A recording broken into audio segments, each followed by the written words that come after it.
Primetime local news, serving the Lakeland and Midwest regions. Good evening and thanks for joining us. There are 27 new cases of COVID-19 in the province, with one in the immediate Lloydminster area, where we have 8 active cases. Saskatchewan has 375 active cases, including 65 in the Northwest, where we have 3 new cases. 57 people are in hospital, with 5 in our zone. More than 1.3 million doses have been administered province-wide, including over 79,000 in the Northwest. With more restrictions being lifted in provinces across the country, questions are being raised on whether or not we will see vaccine passports being brought in by provincial governments. Prime Minister Justin Trudeau has recently said that the federal government will work with provinces on proof of vaccination for international travel, but will leave domestic options up to provincial governments. Quebec and Manitoba have announced plans for a vaccine passport, but Alberta Premier Jason Kenney stated Monday he has no plans for a passport. And we've been very clear from the beginning that we will not facilitate or accept vaccine passports, and that in fact I believe that they would in principle contravene the Health Information Act and also possibly the Freedom of Information and Protection of Privacy Act. Saskatchewan's Premier Scott Moe also spoke on the subject of a vaccine passport at the end of June and says the province won't be demanding proof of immunization. We're working with the federal government on how that information could be provided, quite likely through the individual, if they should choose to provide it or not. But with respect to provincial vaccine passports or requirements to be vaccinated to attend certain events or to work in certain areas or anything of that nature, the government of Saskatchewan is not moving that direction. If you are planning to travel outside of Canada, you will need to upload your vaccine information to the ArriveCan app before you leave the country. Life is starting to get closer to normal as COVID-19 restrictions were lifted in Lloydminster and across Saskatchewan over the weekend. At the same time, some major in-person events are taking place in the city. Jace Mackey has reaction from City Council. Just a day after Saskatchewan entered Step 3 of the reopening roadmap, Lloydminster City Council gathered for a governments and priorities meeting. While there were no masks in sight, plexiglass barriers remained in place between councillors. As the city begins to navigate the post-COVID world, Councillor Aaron Buckingham stresses the importance of respect, as some in the community may choose to continue to wear a mask. I went grocery shopping yesterday and it was probably 25-75. 25% of people were still wearing masks and 75% of people weren't. And that's fine. That's okay. Respect those that do, respect those that don't, and everybody can enjoy the rest of their summer. The Saskatchewan Business Response Team and the City of Lloydminster Business Toolkit is still available to local businesses as they adjust in the post-COVID economy. Mayor Gerald Albers thanks the community for the sacrifices made over the past year and a half. To the residents and businesses who are part of the Lloydminster landscape, thank you for your support and adherence to the health measures that are enacted by the provincial health authorities. It's your commitment to helping keep the community safe that has gotten us to this point. There goes the horn, and the North American Chuck Wagon Championships are underway with a Councillor Buckingham is happy to see some excitement and energy throughout the community as the North American Chuck Wagon Championship kicked off at the Lloyd X on Sunday, and more people are expected to make their way down to the X grounds throughout the week as the 2021 fair is also taking place. These are some of the first major in-person events being held in Lloydminster since March of 2020. Look around town, it's busy around town. I've driven by hotel parking lots. Great for the local economy that we're having this function happen now. We've got great things to look forward to between the Chuck Wagons this week, the fair, and then of course the CPCA finals a month away. For Primetime Local News, I'm Jace Mackey. The Lloydminster Native Friendship Centre are going green with their new solar panel initiative. The project was done with the Government of Alberta through Indigenous Relations under their solar program to receive a grant to install the solar panels. The cost savings through these panels will benefit financially for the organization in the long run. That was a big goal of the board, was to, do what we can for the environment as well as lowering our operating costs, which allows us then to, enhance or expand our programs and services to the community. Local companies Rhino Roofing and Speedy Bros Electric were instrumental in making this project possible to ensure a long-term lifespan for the roof of the building. We support local businesses, and especially now in the pandemic and so many businesses having to lay off employees, and so we wanted to support a local company. 88 panels were installed on their roof, which is the equivalent of 550 trees being planted. Another fun event that's added back into the Border City's summer schedule is coming up this week for families to enjoy at the exhibition grounds. The Lloyd X Fair is setting up with all sorts of activities planned since last year. The event had to cancel due to COVID-19. So we are going to welcome the heavy horses, the cattle, our light horses, the team roping, team sorting sheep, and mini horses. So we're going to have 4 days of ag shows happening, as well as a trade show and food vendors. And then we're going to cap it off with a fireworks show on the Saturday night like we normally would. The fair will be getting kicked off by the parade, with the route going around downtown Lloydminster. The members of the Exhibition Association are excited to finally get their summer plans back on track to bring some positivity to community members. We also wanted to mention our bred heifer raffle. We have up for grabs 50 bred heifers, but the early bird draw ends on July 17th. Call the office, stop in to get your bred heifer raffle tickets. They're $100 tickets, and you can win 50 bred heifers or $100,000 cash come November. The fair will be from July 14th to the 17th. For more information on the fair and the parade route, people can visit the Lloyd X website.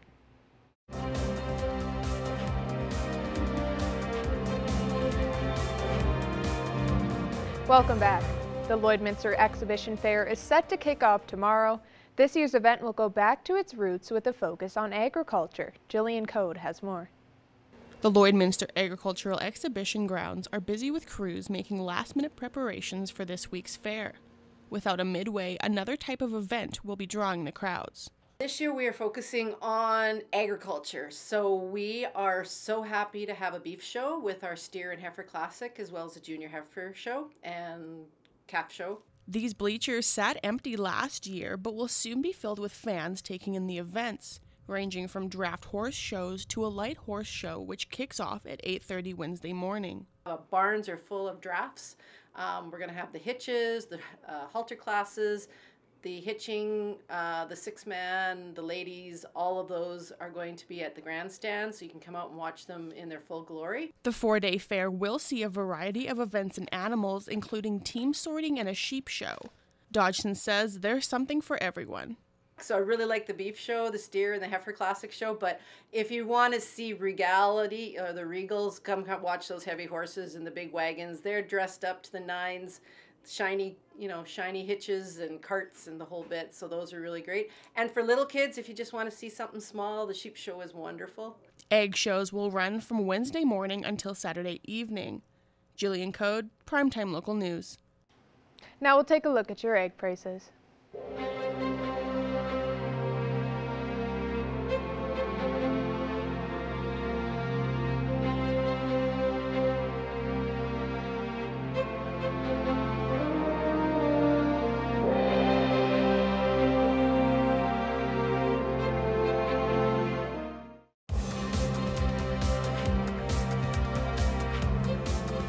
Monday night saw more action at the Lloyd Exhibition grounds with Day 2 of the North American Chuck Wagon Championship. Jamie Laboucaine currently sits in first for the aggregate with a time of 2 minutes, 36 seconds and 2/100ths of a second. He finished in third place both nights. In second place, less than a second behind Laboucaine, is Dallas Stick. He had a total time of 2 minutes, 36 seconds and 38/100ths of a second. The Day 2 winner was BJ Carey, finishing the track in 1 minute, 17 seconds and 52/100ths of a second. Now our Connor Chan will take a look at your weather forecast.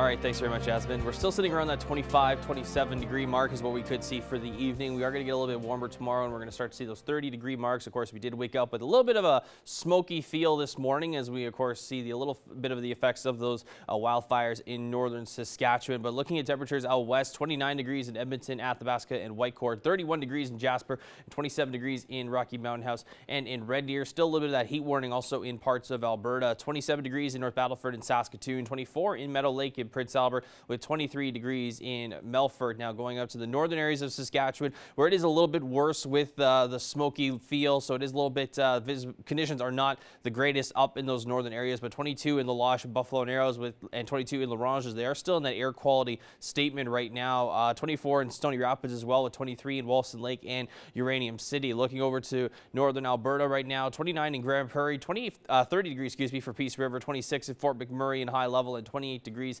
in Slave Lake. Now moving to the southern areas right now, 28 in Lethbridge, 25 for Medicine Hat, and then 27 degrees in Calgary. We're still going to see that high pressure kind of kick around for a little while here. We may see a little bit more cloud coverage making its way through us here in the next little bit here in the next coming days or so. But moving over to southern Saskatchewan to take a look at where they're sitting at, 27 in Swift Current, with 28 in Moose Jaw and Regina and Kindersley, and then Estevan sitting at 27 degrees. Now let's take a look across the rest of the country. Cloud coverage coming over in Toronto and Quebec City at 24 and 26 degrees. A little bit chillier in St. John's as we see 11 for them right now, with we're dropped quite a bit from yesterday as they were in the closer to the 20-degree range. We see 21 out in Halifax, 23 in Vancouver with some clear skies. Also a lot of BC as well, seeing effects of those BC wildfires as well, with most of central and northern BC seeing the big effects of that. A little bit of heat warning also in part of that in some areas as well. 29 Edmonton, like I mentioned, a little bit of cloud coverage that could make its way over to us pretty soon here. 22 in Yellowknife, and then 20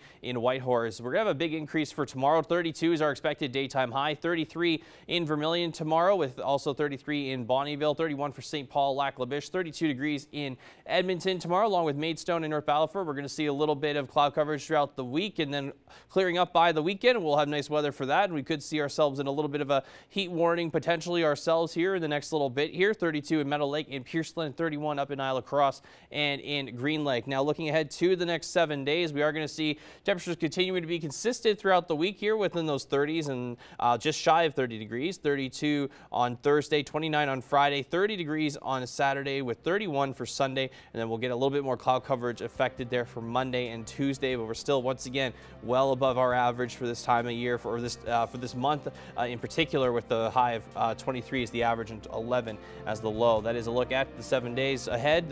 We'll be right back with more primetime local news after the break.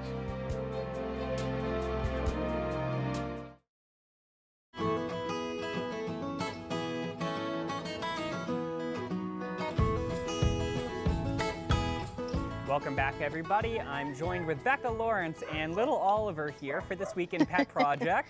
So, Becca, how are you guys doing? We're doing really good. How are you? We're doing great over here. So why don't you tell me about little Oliver here? You know, he seems really nice. He had a big smile on his face. You know, what kind of personality does this guy have? Yeah, for sure. So Oliver here, he is a very adventurous boy. From what we've been able to figure out about him so far is he doesn't have a lot of manner training yet, especially leash training. So we are working with him on that and then letting families know about that as well too. And then, but he does know how to sit, and he's working on grabbing the treat a little nicer. But he's very, very, I guess I could say, people motivated. He loves humans, and any nice dogs that are around, he loves them as well too. So he's a pretty laid back guy. He's pretty young still. He's still got some pearly white teeth in there, so I wouldn't say he's much older than a year. So yeah, he just has a lot of learning to do still. Which is understandable, you know. He's still pretty young yet, so I'm sure he's still got a little bit of that puppy energy in him. But yeah, that's a good thing because, you know, it's easier to train a puppy than it is to train a fully grown dog. So, that's you know, right. It would be perfect for somebody out there, maybe a family who wants to put in the effort to, you know, train a dog. And, you know, I think that's a great thing for kids to have to learn. You know, I did it when I was a kid, and it's a great learning experience. Beautiful. So how are you guys doing for animals, you know, in general? I know you guys were really full of cats. You guys were looking for fosters. You know, how are things going on that end? Yeah, I mean, and like knock on wood, I don't want to say too candidly, but our kittens have slowed down a little bit. Say that quietly. But yeah, so the cats have slowed down just a little bit. Our dogs as well too. So we're starting to find them some homes as well. So it's been going pretty good.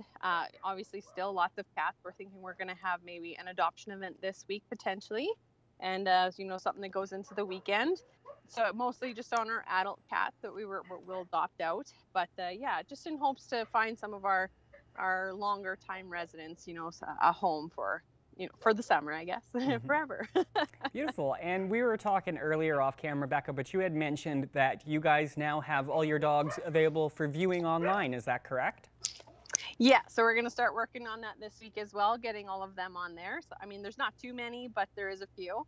And yeah, so we're basically just, if as long as they're up for viewing on our main floor here at the shelter, then they'll be on our website. Just so you know, when we you know, we did a community survey last week, and we got a lot of good feedback from it. And you know, we're listening. So we're going to get that up and going. So you know, everybody kind of has a chance to see everything that we have up for viewing. And then if, you know, they absolutely fall in love with any of those dogs, they can come in and meet them, and then they can put a hold on them.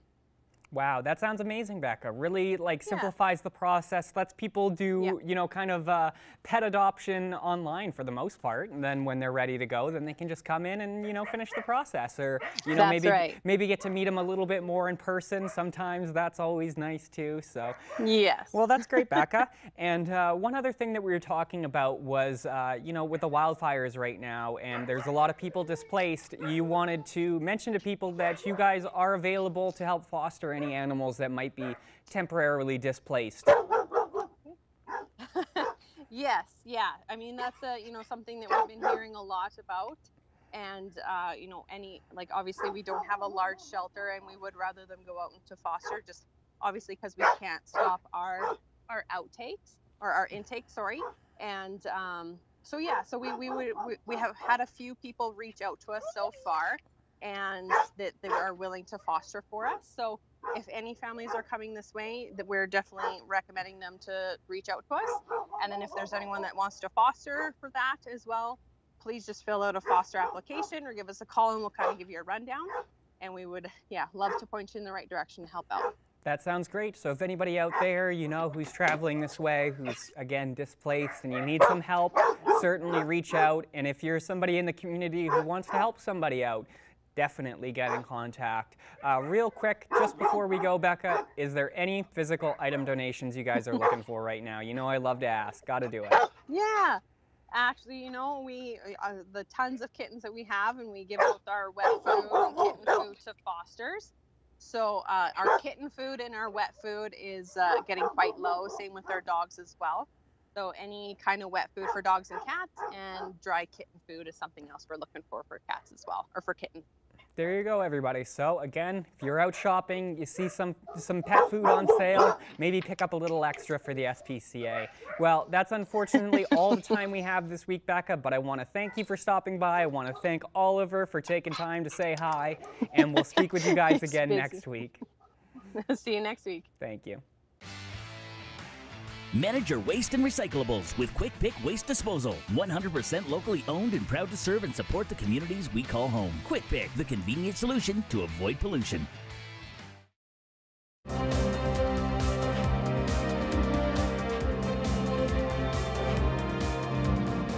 I'm joined here today for Primetime Local News with Dawn Moore, the Associate Dean with Portage College. Thank you so much for joining us today. Now, Portage College is adding micro-credentials to its list of offerings. What's involved in these short programs for students?